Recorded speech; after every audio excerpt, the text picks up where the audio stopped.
You ever wonder how a religion like Jehovah's Witnesses can manipulate the minds of so many individuals? That's where gaslighting comes into play.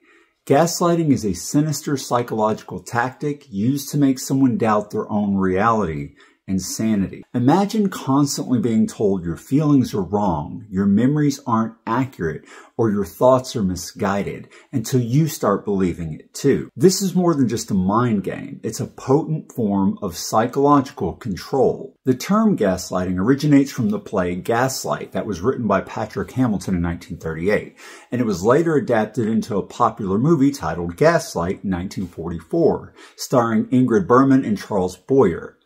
In the story, the husband manipulates small elements of their environment, particularly the gas lights in their home, which he dims and brightens while insisting to his wife that the lighting remains unchanged. This leads her to doubt her own perceptions and sanity. Paula, I hope you're not starting to imagine things again. And that's where we get the term gaslighting. In this video, we're going to go into how the Watchtower, the governing body behind Jehovah's Witnesses, uses gaslighting to maintain its grip on its followers. We'll explore the specific techniques they employ, from controlling information to rewriting their own history.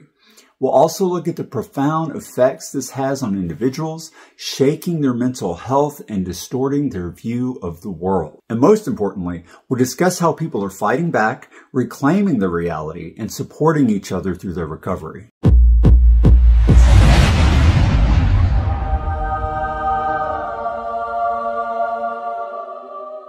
Keep in mind that I'm not a mental health professional and this is not medical advice. It's simply the result of my own research and my own opinions from having been born and raised in the religion of Jehovah's Witnesses. Number 1, techniques of gaslighting used by the Watchtower. Information control. Growing up in the world of Jehovah's Witnesses, you quickly learn that information is, well, managed. The Watchtower isn't just suggesting what you should read or believe. It actively controls the flow of information to its members. This isn't about just receiving guidance. It's about ensuring that you only see the world through the lens that they create. From a very early age, we were steered clear of any external media, books, or websites that weren't published by the Watchtower, especially if they had any religious tones. They were protecting us from harmful content, they said, but in reality, they were shielding us from anything that might encourage critical thinking or questioning of the religion. They discouraged us from looking into any kind of critical perspective or controversy surrounding the organization. If a scandal hit on the news or a former member would speak out, there's an immediate firewall that goes up. The sources are labeled as apostate-driven lies and half-truths, and they're told that they are off limits. You're taught to distrust anything external that challenges the Watchtower's narrative. It's a classic move in the gaslighter's playbook.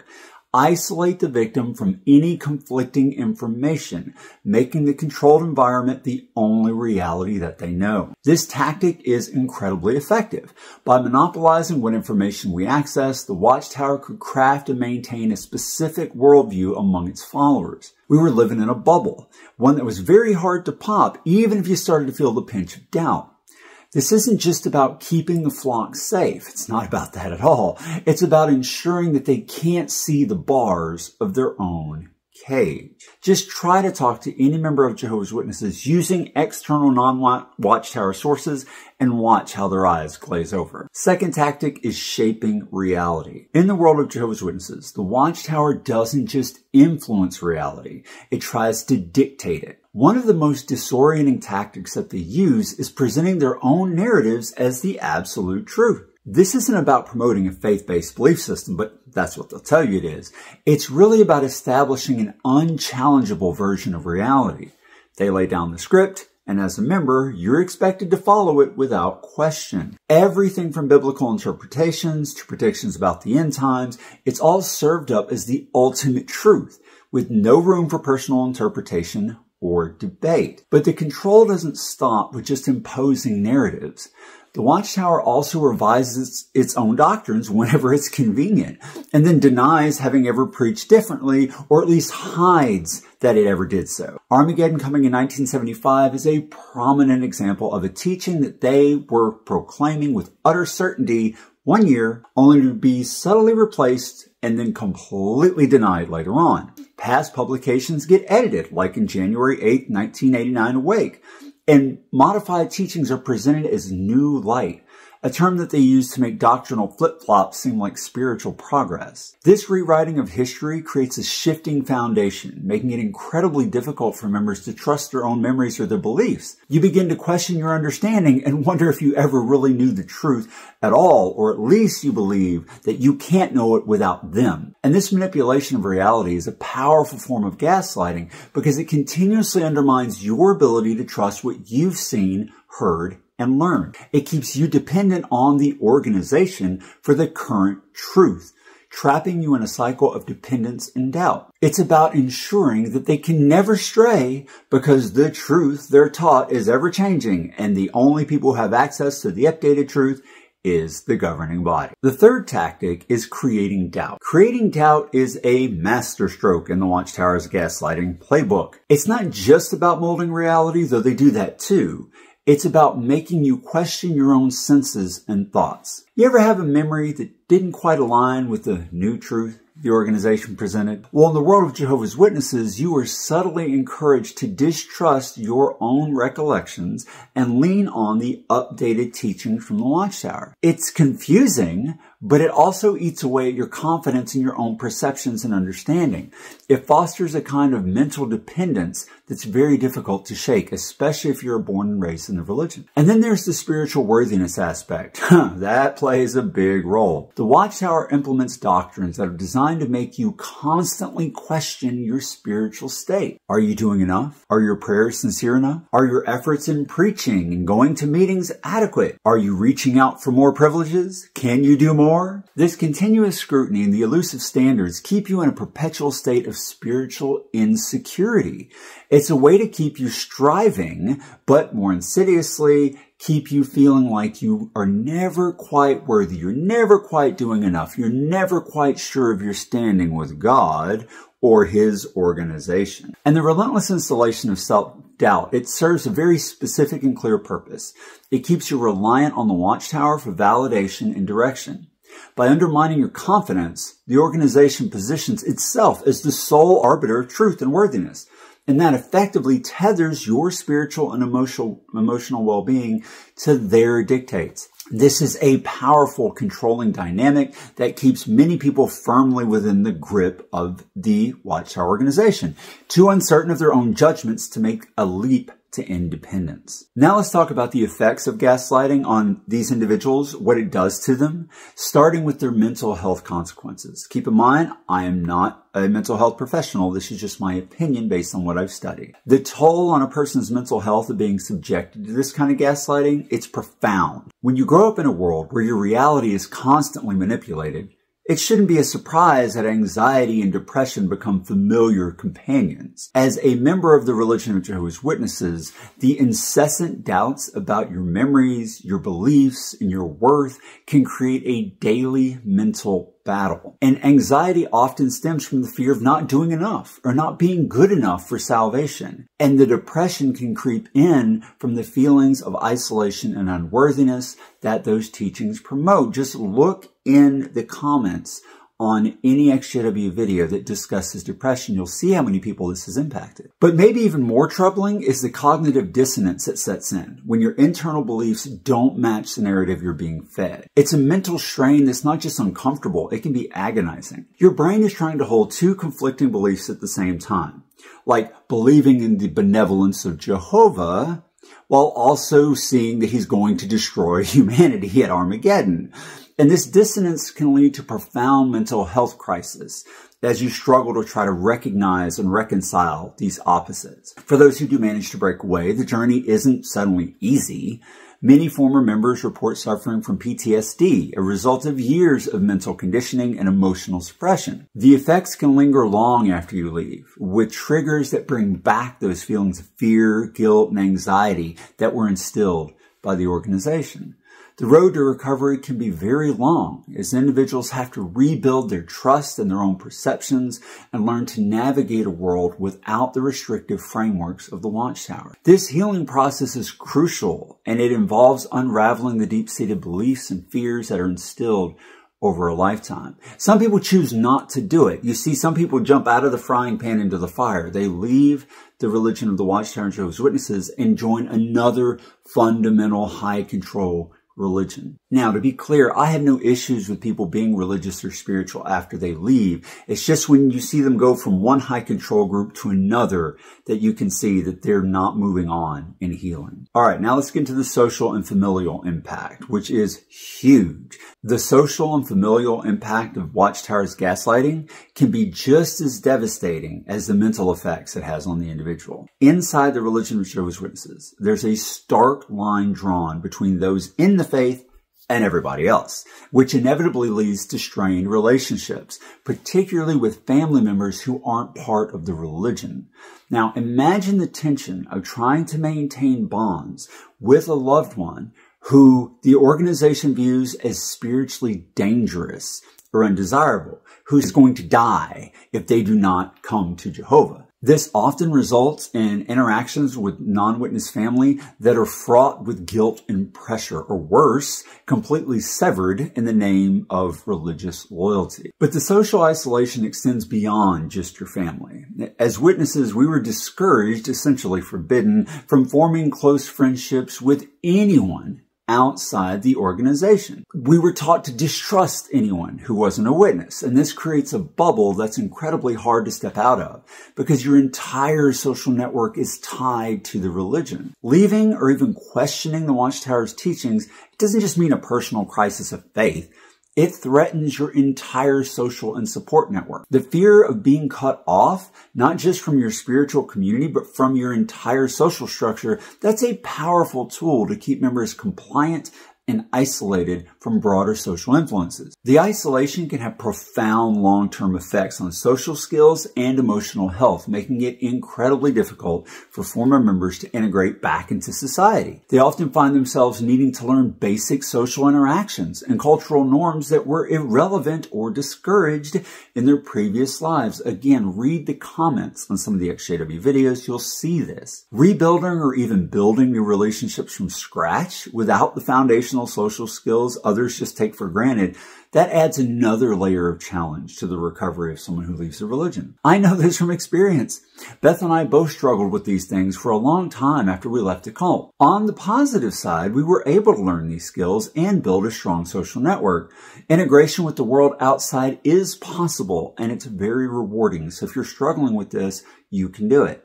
All right, now let's talk about resisting and recovering from the gaslighting that you were subjected to. First, awareness and education. Resisting and recovering from the gaslighting tactics of the Watchtower begins with awareness and education. These are key steps to breaking the cycle of manipulation. One of the first breakthroughs often comes from nurturing critical thinking skills, which have been suppressed and actually completely removed by the organization's controlled information environment. Encouraging questions, seeking out diverse sources of information, and critically analyzing the Watchtower's teachings can be revolutionary for many people. Access to unbiased information allows individuals to see the inconsistencies and manipulations for themselves, and that fosters a more grounded sense of reality. For a lot of people, including myself and Beth, personal stories from ex-members also play a crucial role in the resistance and recovery process. The narratives shed light on the reality of the tactics used by the Watchtower, and it offers validation for your own experience and a roadmap for others who might still be questioning their experiences. Hearing or reading about someone who's gone through something similar to you,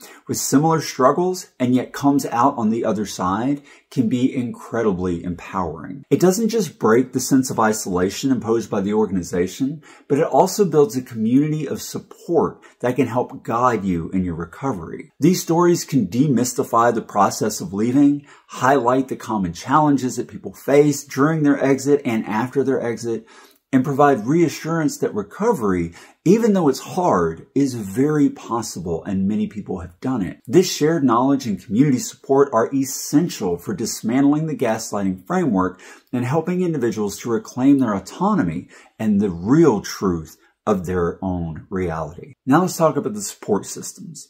Building a solid support system is vital for those who are seeking to resist and recover from the intense gaslighting they experience within the Watchtower organization. Establishing connections outside of the Jehovah's Witnesses, that is very important. It's a lifeline for people. It provides emotional support, a sense of belonging that the organization restricts. These networks often include former members who face similar experiences, and they can offer empathy and understanding and practical advice on navigating life outside once you leave. Those kinds of connections help diminish that isolation and offer new perspectives and coping strategies. It reinforces the idea that one is not alone in this journey out. I strongly recommend you get involved in those kinds of groups. But of course, getting professional psychological help is also very helpful, and I strongly recommend it.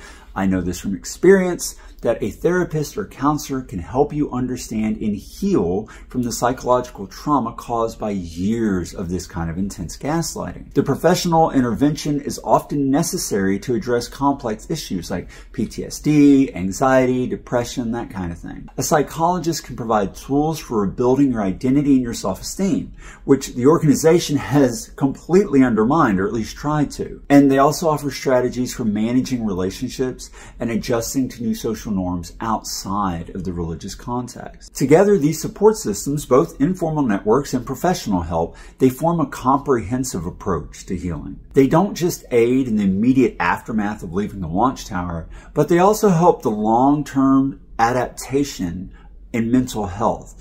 And it supports individuals in reclaiming their independence and reshaping their lives free from the Watchtower's manipulation. But there's also legal and societal intervention, and those play a pivotal role in both highlighting and curbing the manipulative practices of the Watchtower. Over the years, there have been a lot of court cases, a ton of investigations that are drawing public attention to the behaviors and policies within Jehovah's Witnesses that are harmful and dangerous. And these kinds of legal actions often revolve around the issues of mishandling of abuse cases, violations of personal rights, and the shunning policy that estrange family from each other. Each lawsuit, each loss, each ruling, it doesn't just challenge the organization's practices, but it also establishes precedent that can protect current and former members' rights, and have also forced the organization to change its policies, though they never admit to that. They always say, oh, it was